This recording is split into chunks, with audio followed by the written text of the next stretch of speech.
Praise the Lord, people of God. Today we are going to learn about vital topic, one that affects every single one of us, called sin. What is sin? A small word, yet one of the most profound and weighty terms in the language of faith, morality, and human nature. It transcends cultures, languages, and centuries, touching the very core of human identity and our relationship with the divine. So, let's dive into a deep and important aspects about sin. Sin is more than just doing something wrong. It's like a fracture in the soul, a rebellion against the moral and spiritual law of God, a condition of separation that runs deep in the human heart. To understand sin is to begin to understand the need for grace, redemption, and ultimately for Christ. 1 John chapter 3 verse 4 is defined as the transgression of the law of God. It says, "Everyone who makes a practice of sinning also practices lawlessness." Sin is lawlessness. It is a deliberate or unconscious violation of God's will. Sin is not just a mistake or a slip-up. It's an act of rebellion, a deviation from what is holy, just, and true. There are two classic definitions that help capture the scope of sin. First, a transgression of the law of God, which is an action that goes against the commandments or divine instructions. Second, a vitiated, corrupted state of human nature in which the self is estranged from God. It is a condition we inherit as part of fallen humanity. Sin is refined in both active form, which is acts of sin, and inherent form, which is the sinful nature. This distinction is vital. Humans don't become sinners because they sin. Rather, they sin because they are sinners by nature. To confirm this fact, let's read Romans chapter 5 verse 12. The concept of sin and death being introduced into the world through one man, Adam. It states that because of Adam, sin and death spread to all the people. This verse also highlights the idea that all humans are subject to death because all have sinned either or through Adam. Let's see the theological understanding of sin in the Bible. The Bible begins its revelation of sin from the Garden of Eden, where Adam and Eve disobeyed God's command, which is mentioned in Genesis chapter 3. This single act brought sin and death into the world. Humanity's nature was corrupted and sin became a universal condition. So let's read Romans chapter 3 verse 23. All have sinned and fall short of the glory of God. Sin is not just about breaking rules. It's about breaking relationship with God, with others, and even with ourselves. So let's see in scripture how sin is portrayed. First, missing the mark, in Greek called hamartia, which means failing to reach the standards of God's holiness, which is mentioned in Romans chapter 3 verse 23. It says, "All have sinned and fall short of the glory of God." And second, lawlessness. It is a willful rejecting of God's command. So let's read 1 John chapter 3 verse 4. It states, "Everyone who sins breaks the law. In fact, sin is lawlessness." Third is rebellion, which is turning away from God's authority. Isaiah chapter 1 verse 2 confirms this. It says, "Hear me, you heavens, listen, earth, for the Lord has spoken. I reared children and brought them up, but they have rebelled against me." And fourth is unbelief.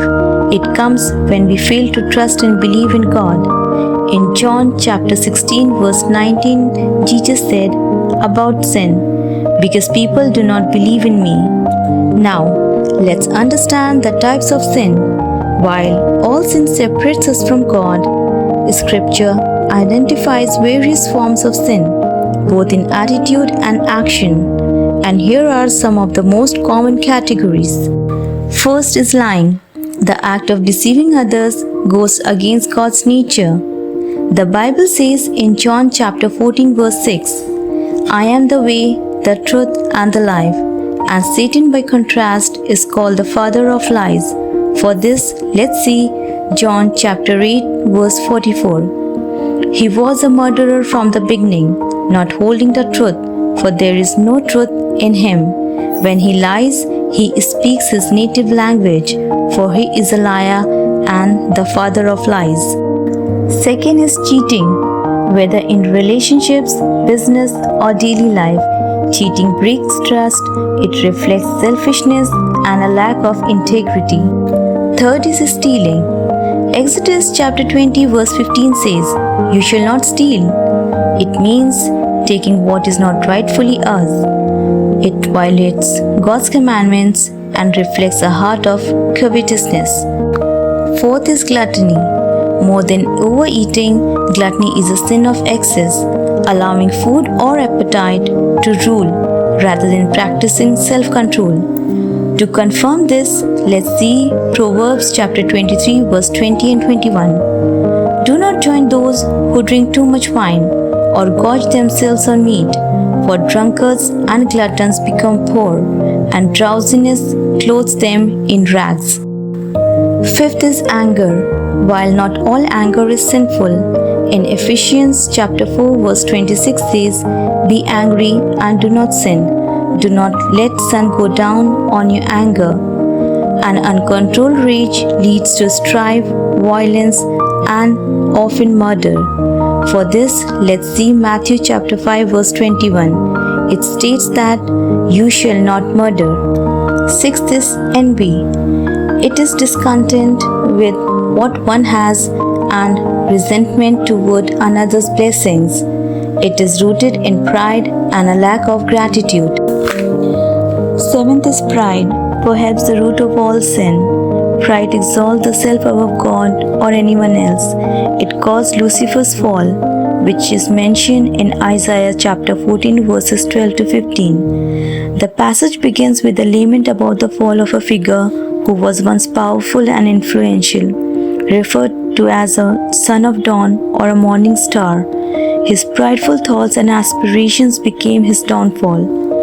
In Proverbs chapter 16 verse 18 says, "Pride continues to corrupt hearts. Pride goes before destruction and a haughty spirit before fall." Eighth is murder. Taking a life unjustly is a grievous offense. Jesus deepens this command by equating hatred with murder of the heart.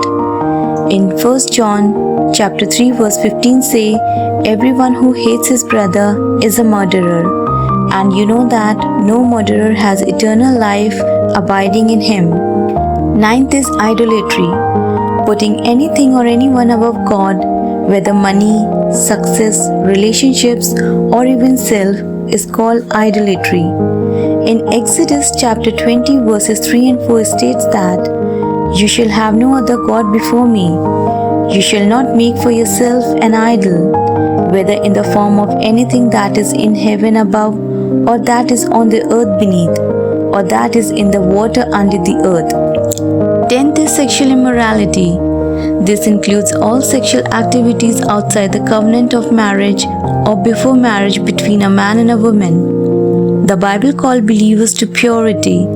Let's read 1 Corinthians chapter 6 verses 18 to 20. It says, "Free from sexual immorality. All other sins a person commits are outside the body, but whoever sins sexually against their own body, do you not know that your bodies are a temple of Holy Spirit, who is in you, whom you have received from God? You are not your own. You were bought at a price. Therefore, honor God with your bodies." These sins not only break God's commandments, but also destroy the soul, corrupt relationships, and damage communities. Now let's see how chain of sin works in our life. Lying, the first crack in integrity. Truth is replaced with deception, leads to cheating. Dishonesty grows into breaking trust for personal gain, leads to stealing. The desire for more turns into taking what is not yours, leads to gluttony. An uncontrolled appetite for excess, whether food, pleasure, or possessions, leads to anger. where frustration and selfishness boil over when desires aren't met, leads to murder. Hatred in the heart reaches its most destructive life-taking, leads to idolatry, replacing God with desires, possessions, or people, worshipping what is created instead of the Creator, leads to sexual immorality. It comes when seeking pleasure outside of God's design, impurity and covenant. James chapter 1 verses 15 states that, "Then after desires has conceived, it gives birth to sin, and sin, when it is full, gives birth to death. But in Christ, the chain can be broken. Through repentance and the power of the cross, every link of sin can be destroyed." Moving further, we really need to know the consequences of sins, which can be spiritual, emotional, and even physical. Number 1. Sin separates from God. In Isaiah chapter 59 verse 2 says that, "Sins and iniquities separate people from God, causing God to hide his face and not hear their prayers." This means our sins hide God's face from us. Number 2 is spiritual death. Romans chapter 6 verse 23 states, "The wages of sin is death." It means we all have sinned and we have to face death in this life. Number 3, bondage. John chapter 8 verse 34 says, "Very truly I tell you, everyone who sins is a slave to sin." And number 4, broken relationships. Sin erodes trust, creates conflict, and fosters bitterness. And the last, number 5, is eternal judgment. Without repentance, sin results in eternal separation from God. For this, let's read Revelation chapter 21 verse 8. "But the coward, unbeliever, the vile, the murderer, the sexually immoral, those who practice magic arts, the idolaters, and all liars, they will be consigned to the fiery lake of burning sulfur." This is the second death. By this we understand that sin may bring temporary pleasure, but it always ends in pain. So, what's the solution to sin? How can we rid of it when sin is in our nature? And the answer is Jesus Christ. The Bible is not just a book about sin. It is a book about salvation from sin. God did not leave humanity in their fallen state.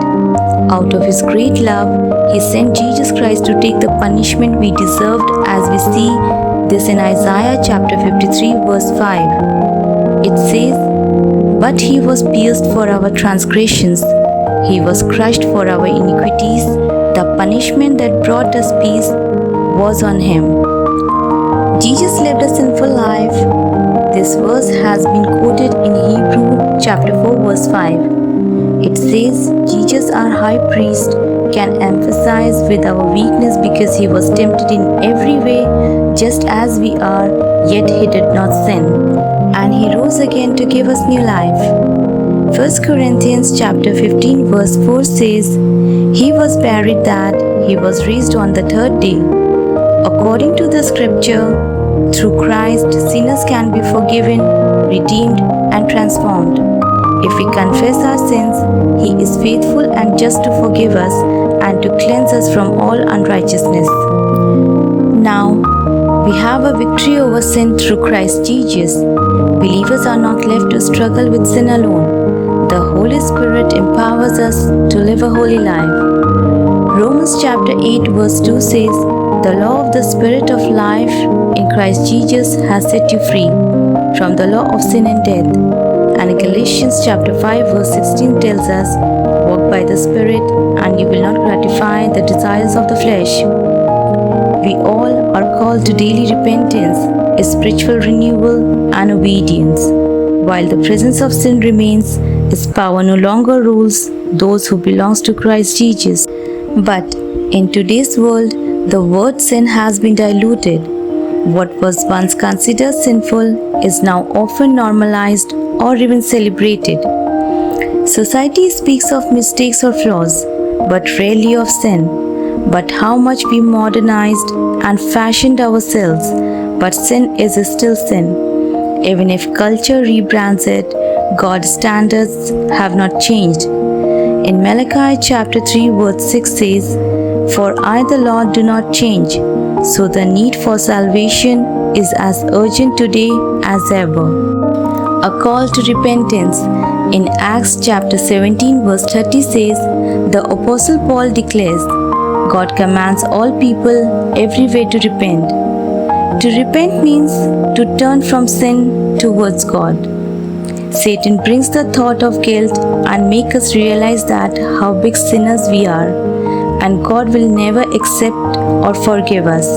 But as we learned it earlier, He is a father of lie, and our good news is no sin is too great for God's grace. Whether it's pride, addiction, hatred, or any kind of hidden guilt, remember one thing: Jesus paid it all on the cross for you. And the last but not the least, hope beyond sin. Sin is real, its damage is undeniable, but so is God's mercy. Yes, sin separates us from God, but God in His love has bridged that separation through the cross. The precious blood of Jesus cleanses us from every sin. The path to freedom begins with humility, confession, faith, and repentance. And let this truth echo in your heart that you are forgiven and you only need to receive your forgiveness, because the Bible says in Romans chapter 5 verse 20, where sin increased, grace abounded all the more. God bless you.